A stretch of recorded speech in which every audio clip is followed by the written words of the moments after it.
Hello दोस्तों, नमस्कार। मैं धर्मेंद्र कौर आप सभी का मौर्य एजुकेशन 07 पर हार्दिक स्वागत करता हूं। आज का टॉपिक है प्रजनन तंत्र। ठीक है, आज हम पढ़ेंगे प्रजनन तंत्र के अंतर्गत कौन कौन से अंग आते हैं और देखेंगे प्रजनन तंत्र यानी तंत्र का मतलब सीधा होता है कि जो प्रजनन में अंग भाग लेते हैं उन्हीं को मिला के हम क्या कह देते हैं कि तंत्र। ठीक है, आज हम पढ़ेंगे कि प्रजनन तंत्र होता क्या है। अगर हम बात करें कि प्रजनन तंत्र होता क्या है, तो जब कोई जीन या वह प्रक्रिया जिसके द्वारा कोई जीन किसी नए जीव को या उत्पन्न करता है तब उसे क्या कहते हैं, प्रजनन कहते हैं। प्रजनन कहते हैं और प्रजनन को ही हम लोग क्या कह देते हैं, प्रजनन तंत्र कह देते हैं। ठीक है, तो हम बात कर लेते हैं कि इसकी डिफिनेशन लिख ली जाए।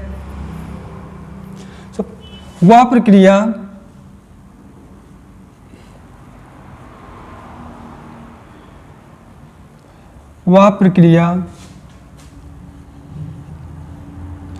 जिसके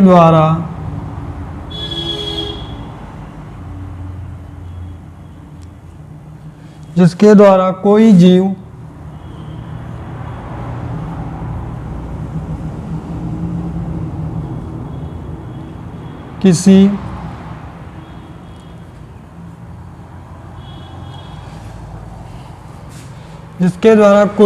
किसी नए जीव को उत्पन्न करता है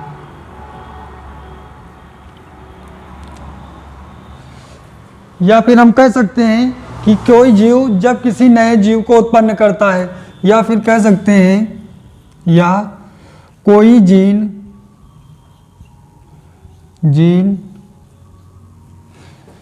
किसी नए जीव को उत्पन्न करता है, किसी नए जीव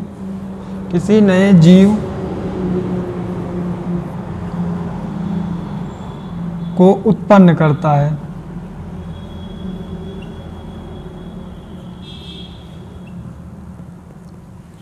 अब इसमें एक शब्द आया है जीन। आखिर हम जानते हैं कि जीन होती क्या है। ठीक है, तो हम बात कर लेते हैं जीन के बारे में। आखिर जीन होती क्या है, तो जीन हम कह सकते हैं जो डीएनए होता है, जो डीएनए के छोटे छोटे पार्ट होते हैं, यानी जैसे डीएनए हो गया और उसके जो छोटे छोटे पार्ट होते हैं जिसमें हमारी सूचनाएं निहित होती हैं कि आखिर हमारा जो अंग होगा उसका कलर कैसा होगा, उसका निर्माण कैसे होगा। तो हम जान लेते हैं आखिर जीन होता क्या है। तो हम जान ले पहले कि डीएनए कैसा होता है।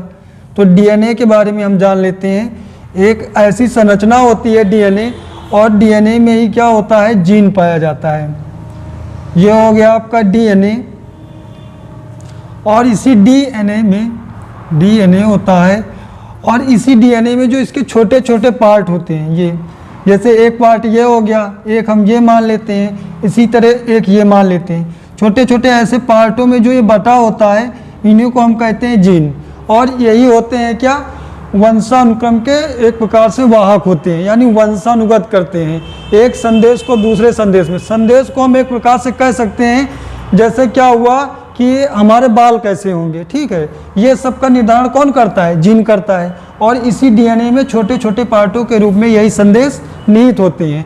जब वंशानुगत होती है, यानी कह सकते हैं जब नर और मादा रिप्रोडक्शन सिस्टम करते हैं, तब क्या होता है कि यही जो संदेश होते हैं एक पीढ़ी से दूसरी पीढ़ी में वंशानुगत हो जाते हैं।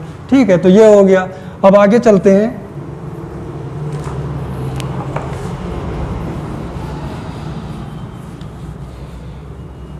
अब देखेंगे कितने प्रकार का होता है, यानी प्रजनन 2 प्रकार का होता है। प्रजनन की बात करें यानी प्रजनन 2 प्रकार का होता है। पहला होता है अलैंगिक प्रजनन होता है। प्रजनन को ही हमको क्या कह सकते हैं, जनन कह सकते हैं। ठीक है, एक हो जाता है अलैंगिक, और जो दूसरा होता है उसे हम लोग कह देते हैं लैंगिक जनन। यानी 2 प्रकार का होता है, एक होता है कौन सा, अलैंगिक, और एक होता है लैंगिक। इसके नाम से ही पता चल रहा है अलैंगिक, यानी मीन्स नहीं, यानी जिसमें क्या होगा एक नर और एक मादा, यानी जब दो भाग नहीं लेते हैं किसी अन्य प्रकार से, जैसे विखंडन द्वारा हो गया, मुकुलन द्वारा हो गया, इन सब के माध्यम से होता है, और समसूत्री विभाजन द्वारा होता है, तब हम लोग कह देते हैं अलैंगिक जनन। और अगर कहते हैं जिसमें लैंगिक, यानी जिसमें नर और मादा भाग लेते हैं, उसे हम लोग कह देते हैं लैंगिक जनन। ठीक है, अब इनके भी बारे में पढ़ लेते हैं, समय देते हैं, आप इसे नोट कर लें, फिर आगे देखते हैं। ठीक, नोट कर लें इसे पहले।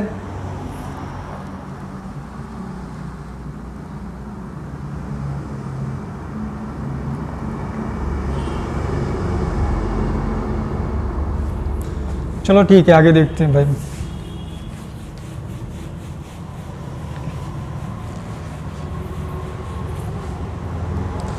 तो जनन में हो गया, अगर हम जनन को बांटें तो ये दो प्रकार का था।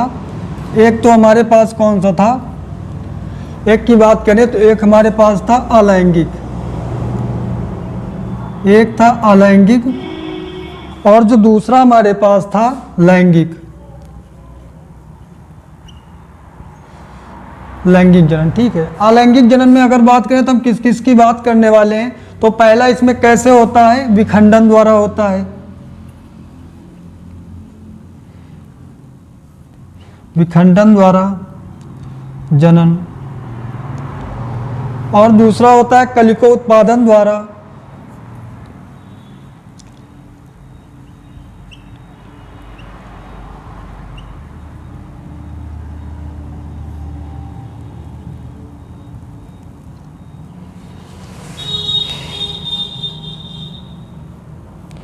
और जो तीसरा होता है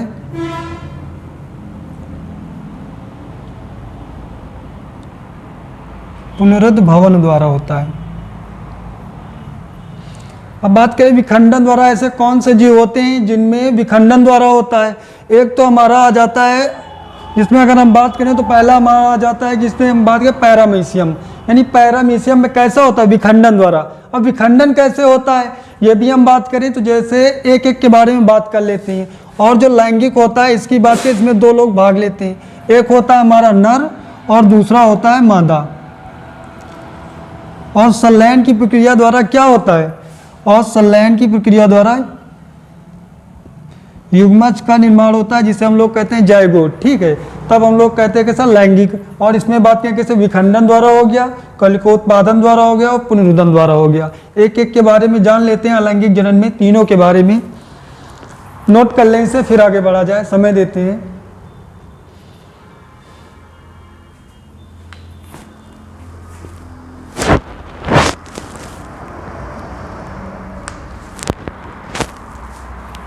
ठीक है, आगे बढ़ा जाए। अब एक एक की बात करते हैं, पहले ही हम बात कर लें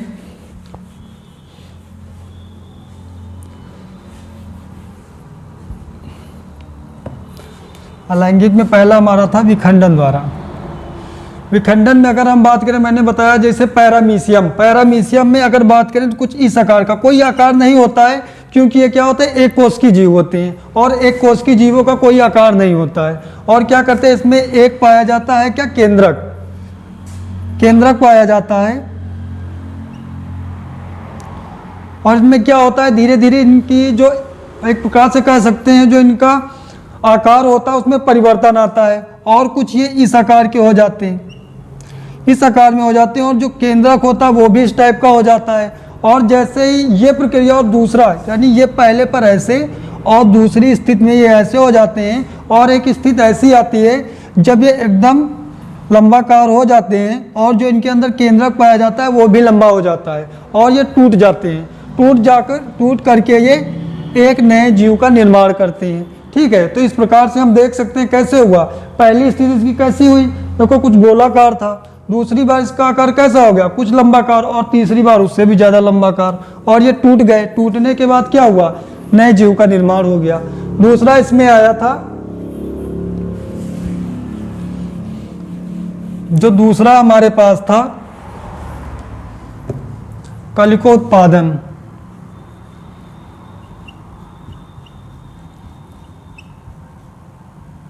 कलिकोत्पादन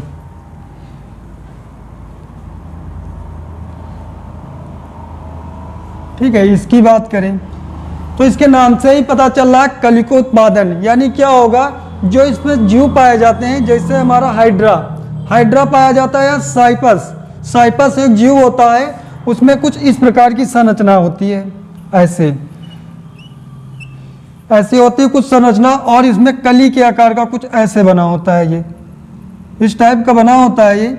और क्या होता है, इसकी ये पहली स्थिति है, और जब इसमें क्या होता है कि एक प्रकार से कलिकोत्पादन की तरह हो जाता है, और क्या होता है, ये टूटते चले जाते हैं। जैसे ये पार्ट हो गया ना, और ऐसे हो जाता है, ये इस तरीके अगर हो जाता है, और ये क्या होता है, टूट जाता है, एक खंड ये और एक खंड ये। यानी इसके कितने हो गए अब 3, एक ये पहला हो गया, ये दूसरा और ये तीसरा, यानी 3 खंडों में टूट गया। और टूटने के बाद इसके जितने भी खंड होते हैं वैसे धीरे धीरे एक नए जीव का निर्माण होता चला जाता है। ठीक है, जैसे पहला हो गया तो नए जीव का निर्माण हुआ, जैसे ये वाला पार्ट हुआ तो एक नए जीव का निर्माण हुआ। ठीक है, ये वाला हो गया। हंसना नहीं कोई भाई, क्योंकि बहुत अच्छे बन रहे हैं थोड़ा। एक ये हो गया दूसरा वाला, और इसी तरह तीसरा वाला हो गया। 3 हो गए ना, देखो ये 1 2 3, यानी इससे ये बन के तैयार हुआ, इस वाले से और इस वाले से ये बन के तैयार हो गया। ठीक है, ये तो बात हो गई किसकी, कलिकोत्पादन की। और तीसरा जो हमारा आता है पुनरुद्ध भवन आता है। तीसरे की भी बात कर लेते हैं इसी वक्त। तीसरा हमारा होता है पुनरुद्ध भवन।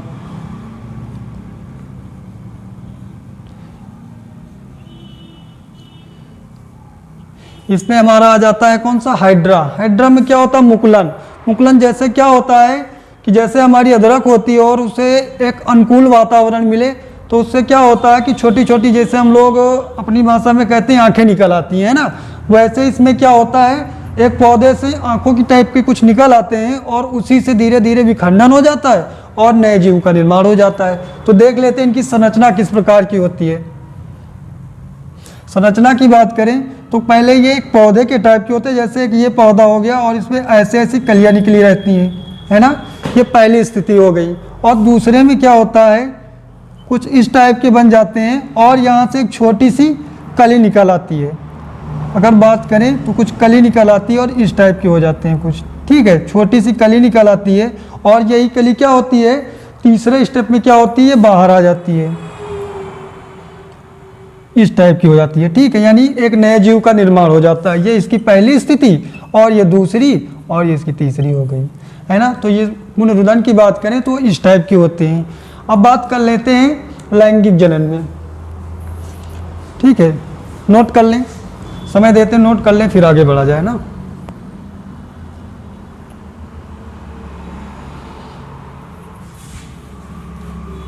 चलो आगे देखते हैं भाई।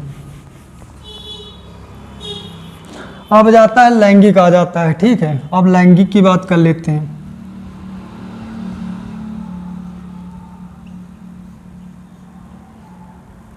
अब लैंगिक जनन में क्या होता है, लैंगिक जनन में देखते हैं, इस नाम से ही पता चल रहा है, जिसमें एक नर और मादा भाग लेते हैं, और उससे जो युग्मज का निर्माण होता है, युग्मज का, उसी को हम क्या कहते हैं, लैंगिक जनन। अगर इसको हम लिपिबद्ध करना चाहें तो लिख सकते हैं, वह प्रक्रिया जिसमें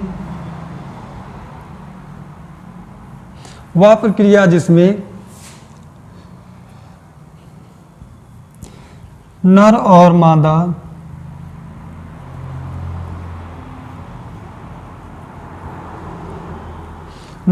मादा भाग लेकर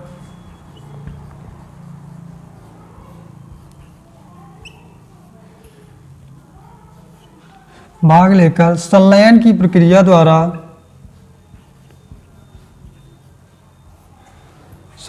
की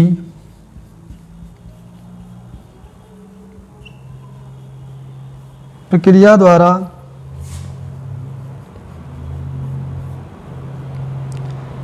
नए जीव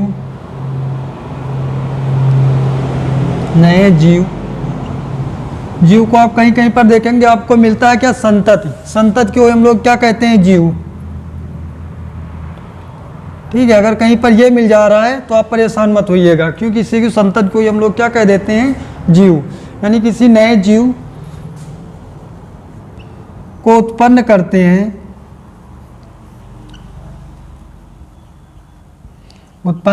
हैं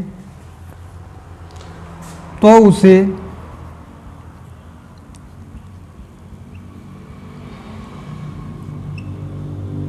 लैंगिक जनन कहते हैं।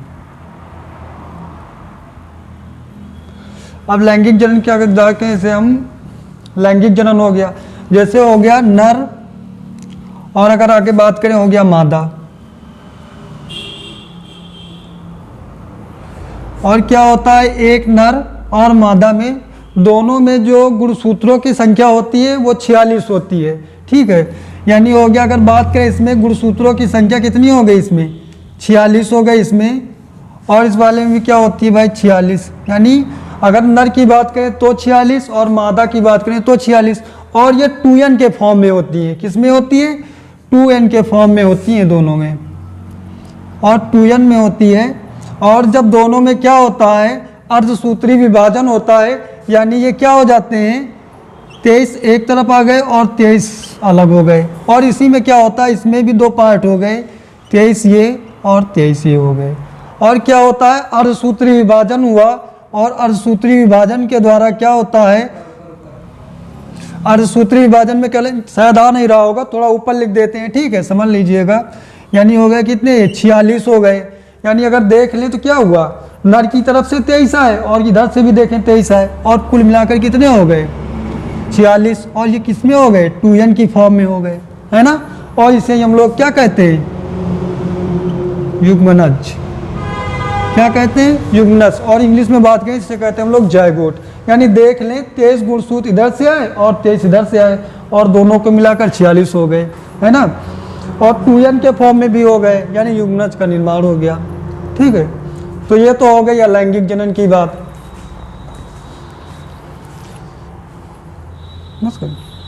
और पढ़ाएगा,